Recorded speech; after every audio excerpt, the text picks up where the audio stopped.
Pas de bras, pas de chocolat. En quoi la privation de nos membres supérieurs peut-elle avoir un impact sur notre capacité à manger du chocolat? Tout d'abord, l'affirmation pas de bras, pas de chocolat sous-entend que les bras sont indispensables pour manger du chocolat. Cependant, n'est-il pas possible, par exemple, de se saisir du dit chocolat avec les pieds? Pieds nus, la chose est aisée. Il suffit de mettre en place un mécanisme de pince entre deux orteils. Le problème, c'est qu'il ne suffit pas d'attraper le chocolat pour le manger. Encore faut-il ouvrir la tablette et en découper un carré.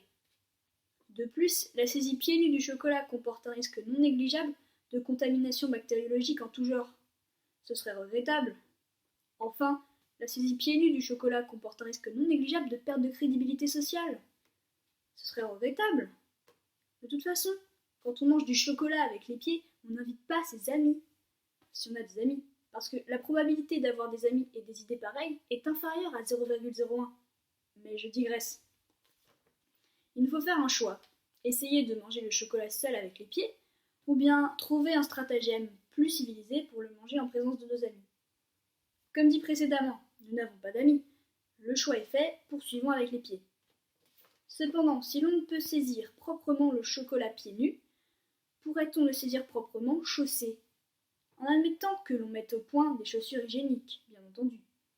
Cependant, si nos pieds sont chaussés, la maniabilité est réduite de 38,4%. Ce serait regrettable. Pour être pourvu de pieds propres nus, il faudrait alors s'équiper de gants de pied neufs. Mais comme nous n'avons pas de bras, nous ne pouvons pas conduire la voiture pour aller en acheter à Decathlon. Et comme nous étudions à Paris cette année, nous n'avons toujours pas passé le permis. Et comme nous n'avons pas d'amis, personne ne peut nous emmener à Decathlon pour acheter des gants de pied neufs. Mais je digresse. Il nous faut donc procéder à la protection des pieds nus avec les moyens mis à disposition. Avec nos pieds, levons-nous et marchons vers la cuisine. Ouvrons le placard et saisissons-nous du cellophane avec la bouche. Mais alors, si nous pouvons saisir le cellophane avec la bouche, pourrons-nous saisir le chocolat avec la bouche? Rangeons le cellophane, blâmons-nous pour ne pas y avoir pensé plus tôt, et attrapons la tablette de chocolat avec la bouche. Certains diront que ce n'est pas très propre. Cependant, comparé à la saisie pieds nus sale, le degré de saleté de la saisie bouche d'une tablette potentiellement sale est minime.